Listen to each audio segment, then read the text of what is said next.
Morning peeps, good morning everyone. How's everyone doing? Hopefully you guys are all doing well. Don't forget, if you're new to the channel, like, share, subscribe. All right, let's get down to business. Let's start with this one. Tank Davis's upcoming hit list includes Shakur Stevenson and Devin Haney. I don't think we're ever going to see the Devin Haney fight. I think Tank has maxed out at 135. It's a good weight for him. Whereas Devin Haney looks like he might be jumping to 147 soon. I mean, I was obviously there for the Ryan Garcia fight, and I'm telling you now, 140 is difficult for him, which is crazy. So yeah, I think we've missed the boat when it comes to Tank versus Devin. Like, if that fight does happen, Devin's going to have to come down, and it will be Devin Haney in the ring, but it will be 50% of Devin Haney, and he's only taking it because it's a big money fight.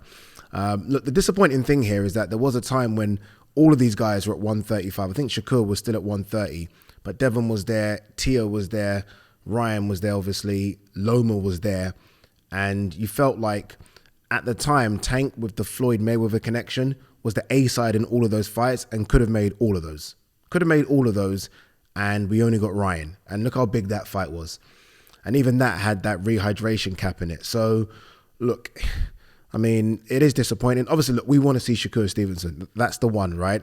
And that's the one he should be giving us next. I mean, Gervonta, what's Gervonta, 30? And look, he is the man. Look, I'm not going to even start to critique him. Gervonta's the man. I feel like I love the way he sells the fights, his demeanor. He's now, I think, now that Floyd is gone and he's speaking for himself, I think he speaks well. And obviously he performs in the ring. So yeah, look, we want to see those fights, and there are fights out there to be made. I just feel like we missed a fantastic opportunity when all these guys are at 135 to have some real good fights. And Gervonta can't go to 140. He did it before against Barrios, and he's just too undersized. He is. I think Leonard Ellaby said he can make 130. So yeah, I feel like we've missed the boat with those fights. The good thing is, I think Shakur, and looking at his frame, I've been around Shakur, he can definitely go to 140. So we are going to get, I think, Shakur versus Devin potentially, Shakur versus Tio, Shakur maybe versus Ryan. But if you're Gervonta, the two fights that you should be gunning for right now, no excuses if you get past Frank Martin, are Shakur Stevenson and Lomachenko. I would prefer the Loma one next because I don't want him to get Loma when Loma is way past it. I still think Loma is serviceable. I think we saw that against Kambosos. So my dream would be Loma next and then Shakur Stevenson. That's the dream, but who knows? All right, what else is there? Promoter Ben Shalom says pressure is off Chris Billam-Smith boxing away from home. Pressure's not off at all. I mean, fucking hell, he says away from home like he's going to Russia or America. I mean, he's going to fucking Selhurst Park. Chris Billam-Smith might have more fans there than Riakpur, which is true. So pressure's not off. Pressure should be on. You're the world champion. You have lost fighting Riakpur before. You need to get that W. Pressure's not off. Pressure is on. Pressure's on both of them. So, yeah, I don't know about all that pressure off nonsense. Honestly, the way he said that, it did sound as though Chris is doing what Anthony Yarde did when he fought Kovalev in Russia. I mean, you're fighting at Selhurst Park, man. You're not going to get booed. He's okay. Let's talk about Tyson Fury.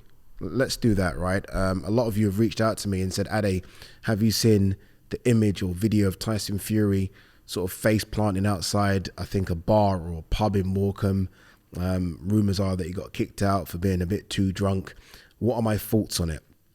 I've got several thoughts on this. So we might go back and forth, up and down in the next few minutes.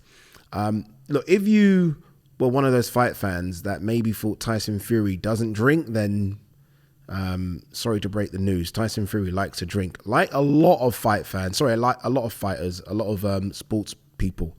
They like to drink. They like to let their hair down. Fighters do it more than, I guess, any other athlete because there is such a big gap as to when they have a fight. So they almost feel like they can do it, right? Whereas obviously a footballer, it's very difficult. You can only really do it in between the end of the season and the start of the season because matches are every 2 or 3 days nowadays. So fighters definitely like to drink. I don't like it, but it happens. It happens. Am I concerned for Tyson Fury? Yes and no. Look, I know a lot of people that drink. I like a drink. And I know people that drink with me that for some reason don't remember what happened the next day. Like, how did I get home? They overdrink. I like a drink and then I get to a level where I'm like, okay, I feel like I'm getting drunk and I stop. Other people have a drink and they feel like they're getting drunk and continue and they don't remember what happened the next day. And I find that wild. I find that culture of drinking till you are blacked out crazy. Like, it doesn't make any sense to me. I like to drink to get on a level and have fun, and then I know where I've reached my limit and we're good. We're good. We want to stay there. I want to stay there. Where some people just want to go all the way over. Fury's clearly one of those people that like to go all the way over. Now my concern for Fury would be, and because we know there's a history with Fury, right, is if he is going down that dark hole again. Now, if he's going down that dark hole again, then obviously we have a problem. If that drink is accompanied by recreational drugs, then yes, I'm very concerned because we've seen that movie before and it doesn't end well for Tyson Fury. It doesn't. But if it's a case of he's got home, there's a little gap before he gets into fight camp and he wants to have a drink with a few friends and he's gone just a bit too far, then again, I don't really like athletes drinking because I really want you to live that life, but I know Fury doesn't. Then I'm not as concerned as maybe a lot of other people. I've seen a few videos and people are like, oh my God, Fury needs help. I'm like, he's had a drink and he's fallen over. Again, I don't like it, people, but he's had a drink and he's fallen over.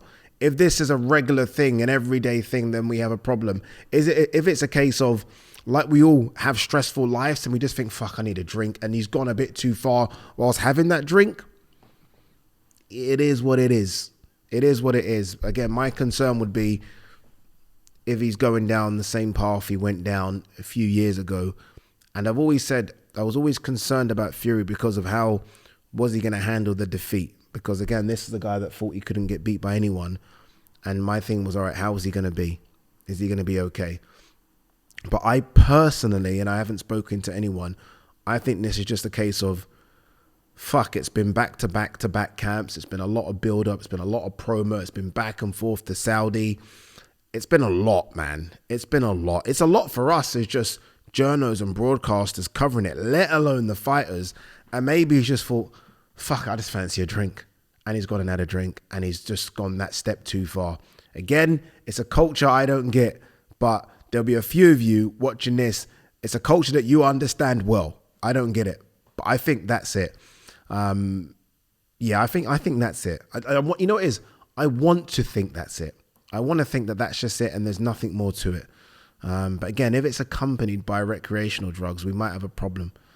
And I hope not. I really hope not. I hope he's not sort of sinking into that depression and mental health, because he has a mountain in front of him in Alexander Usyk, and we know the date. So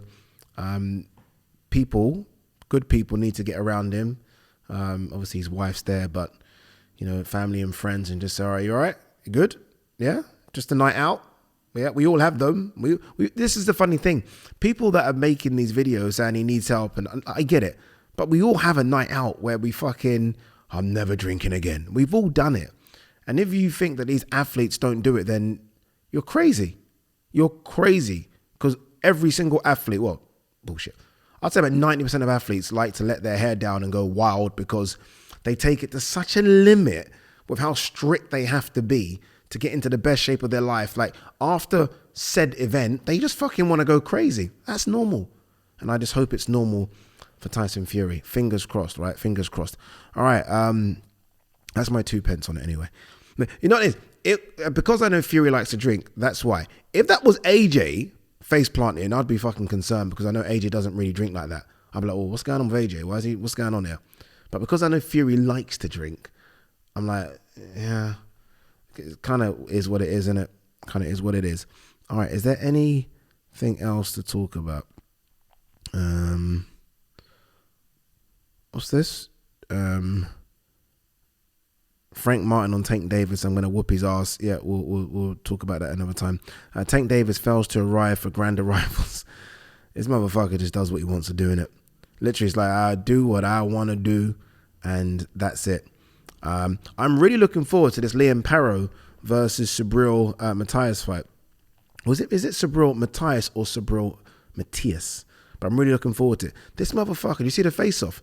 Matthias turned up in a balaclava. I'm sorry, that's intimidating. You go to someone's home country, Puerto Rico, and that motherfucker turns up in a balaclava. But Paro can fight. Paro can dig deep, and he can fight. I like this. Avanesian has stepped in. He will take on Boots Ennis. I like that. We're a month away. Hopefully Avanesian looks like the kind of guy that lives the life and stays in the gym. Not staying in the gym to fucking fight, but just staying in the gym to stay in shape. I really hope though Avanesian's last fight wasn't Terence Crawford. I really hope that's not the case. Please tell me he's had a fight since then. Please. Let's have a look. Okay, yeah, he has, thank God. But he fought a guy, oh God. He fought a guy after Crawford that was 11-55. And the guy retired. Let me see if I can get a bit more information. How many rounds did he do? Round 4. So he got 4 rounds against a Cameroonian? I think that's correct. Serge Ambomo.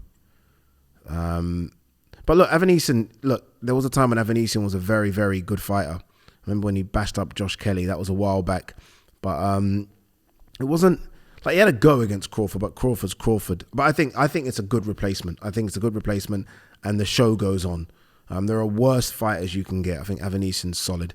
All right, anything else before we wrap? Let's have a quick look.